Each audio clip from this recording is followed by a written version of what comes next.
Selamat siang masyarakat Nusa Tenggara Timur. Saya Yuventius Stefanus Nonga, Deputi Direktur Walhi Nusa Tenggara Timur. Dan saya Grace Graceria, staf advokasi, kampanye, dan pengorganisasian rakyat Walhi Nusa Tenggara Timur.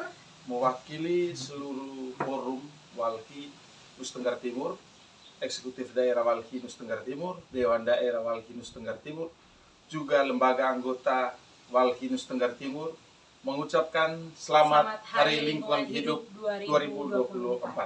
Salam adil dan lestari. Lestari dan bahagia. Hari Lingkungan Hidup yang sering dirayakan setiap tanggal 5 Juni sejak tahun 1947 sampai dengan hari ini, itu sebenarnya menyimpan ada beberapa substansi sehingga hari setiap tanggal 5 Juni hari kemarin itu dirayakan untuk memperingati Hari Lingkungan Hidup. Yang pertama, ada kesadaran publik bahwa bumi kita cuma satu. Yang kedua, ada persoalan peningkatan krisis ekologis, daya tampung, daya dukung lingkungan secara global yang kemudian mempengaruhi tata kelola lingkungan atau tata kehidupan global.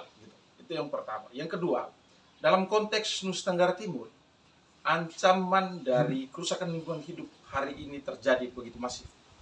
Kami sering menyebutnya di Walhi sebagai beban ganda ekologi Nusa Tenggara Timur, yang mana secara geografis dengan begitu laju percepatan perubahan iklim yang begitu cepat,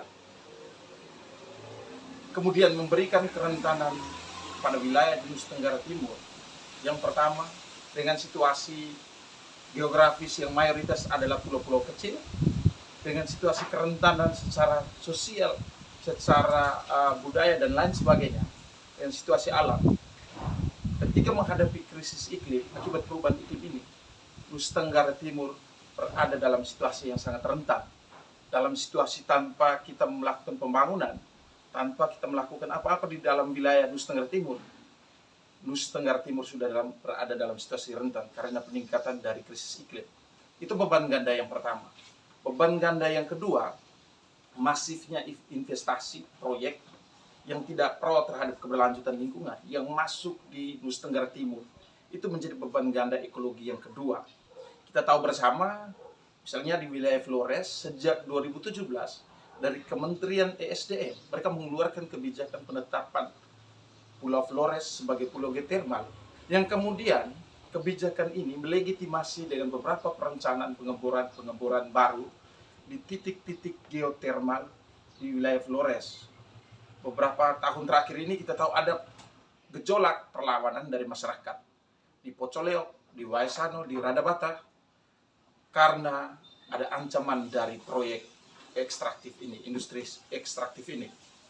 Alasan melakukan penolakan karena warga begitu warga punya rekaman pengalaman, warga punya rekaman pengetahuan yang sebelumnya belajar dari titik-titik geotermal sebelumnya yang pernah dilakukan di awal tahun 2000-an.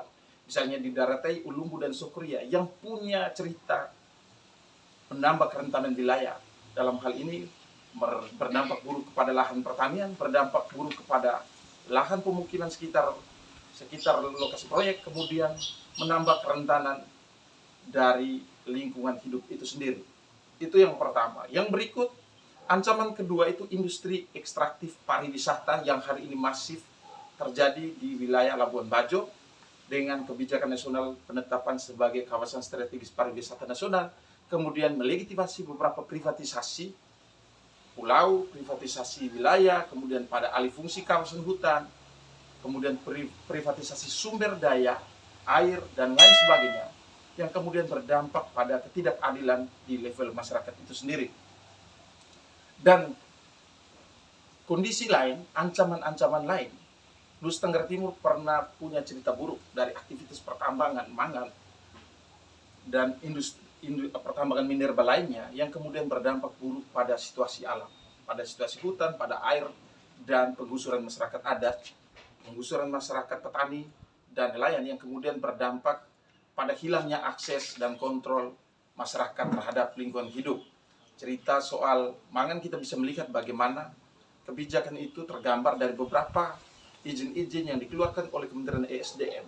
Kurang lebih, kalau data Walhi di 2018 soal sejarah pengurusan itu, kurang lebih 307 izin usaha pertambangan yang tersebar hampir di seluruh wilayah Nusa Tenggara Timur. Dan dari seluruh pengalaman-pengalaman itu, tidak ada satupun aktivitas pertambangan yang kemudian meninggalkan cerita-cerita soal pemulihan lingkungan. Semua punya cerita buruk, punya dampak ekologis yang sangat buruk kepada masyarakat. Hal ini kemudian menambah kerentanan sendiri kepada situasi masyarakat sendiri, kemudian menambah kerentanan kepada situasi geografis wilayah Nusa Tenggara Timur gitu.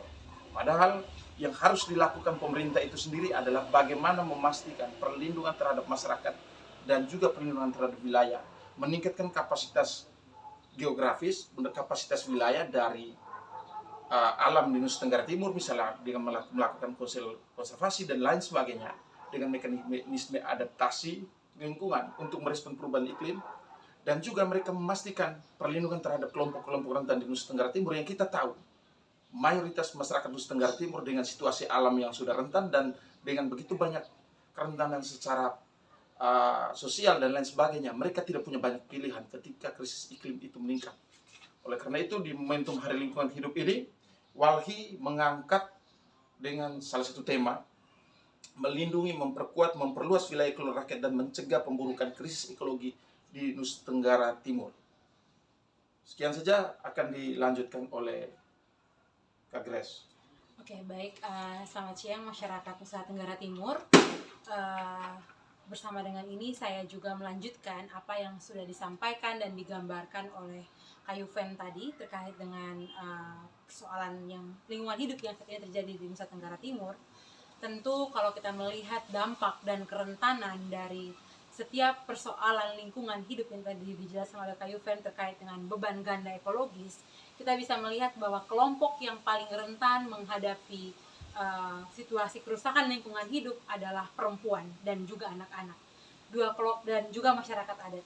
Kelompok-kelompok ini tentu kenapa mereka yang menjadi kelompok yang paling rentan? Kita melihat bahwa orang-orang yang ada di wilayah perkampungan, orang-orang yang ada di wilayah-wilayah strategis pembangunan itu adalah kelompok-kelompok masyarakat adat dan juga kelompok-kelompok perempuan. Kita lihat misalnya pengembangan geotermal dari Ulumbu ke Pocoleok. Kita bisa melihat bahwa di sana perempuan-perempuan Pocoleok yang hari ini melakukan perlawanan, mereka berangkat dari situasi lingkungan hidup yang mana sejak beroperasinya Ulumbu itu kemudian berdampak pada hasil produksi pertanian mereka, baik secara kuantitas maupun secara kualitas itu menurun secara drastis. Sehingga ini juga mengakibatkan perempuan-perempuan yang ada di Pocoleok yang mana letaknya tidak jauh dari Ulumbu, hanya sekitar 2 hingga 5 km, itu merasakan secara langsung dampak dari pembangunan PLTP Ulumbu itu sendiri. Begitu juga dengan yang terjadi di Mataloko. Kerusakan pembangunan PLTP yang ada di Mataloko itu juga mengakibatkan kelompok perempuan dan anak-anak mengalami gangguan ISPA, juga mengalami gangguan penyakit kulit ya, yang mana kita juga tahu bahwa pembangunan PLTP di Mataloko itu juga berdampak pada kerusakan lahan pertanian masyarakat, yang mana mata pencarian masyarakat yang semulanya adalah petani, kemudian mereka terancam. Mereka kemudian tidak bisa lagi memproduksi pertanian mereka, perkebunan mereka. Hasil kopi, vanili, semuanya berkurang dan menurun secara drastis. Mereka kehilangan mata pencarian dan mereka pun mengalami ancaman harus keluar daerah, menjadi pekerja migran keluar daerah hingga keluar negeri. Hal yang sama juga sebenarnya dialami oleh masyarakat-masyarakat yang ada di lokasi pembangunan proyek strategis nasional, misalnya juga yang ada di Pulau Komodo. Kelompok perempuan, anak-anak dan juga masyarakat adat di sana terancam untuk harus direlokasi dari kampung halaman mereka. Padahal kita tahu ya, hubungan kelekatan masyarakat adat dengan alam itu adalah hubungan kesemestaan yang tidak bisa hanya dijelaskan dengan cara direlokasi atau dipindahkan, karena situ ada dampak sosial, ada keterkaitan antara alam, kepercayaan leluhur dengan apa yang masyarakat hidupi sekian waktu. Jadi memang proses keberlanjutan dan keberlangsungan ini menjadi perhatian yang sangat serius di dalam setiap kajian pembangunan ataupun proyek-proyek besar yang hari ini masih terjadi di NTT. Kita juga menyoroti bahwa sejauh ini selain proyek-proyek strategis nasional, persoalan tata kelola sampah itu juga menjadi persoalan yang sangat momok di Provinsi Nusa Tenggara Timur.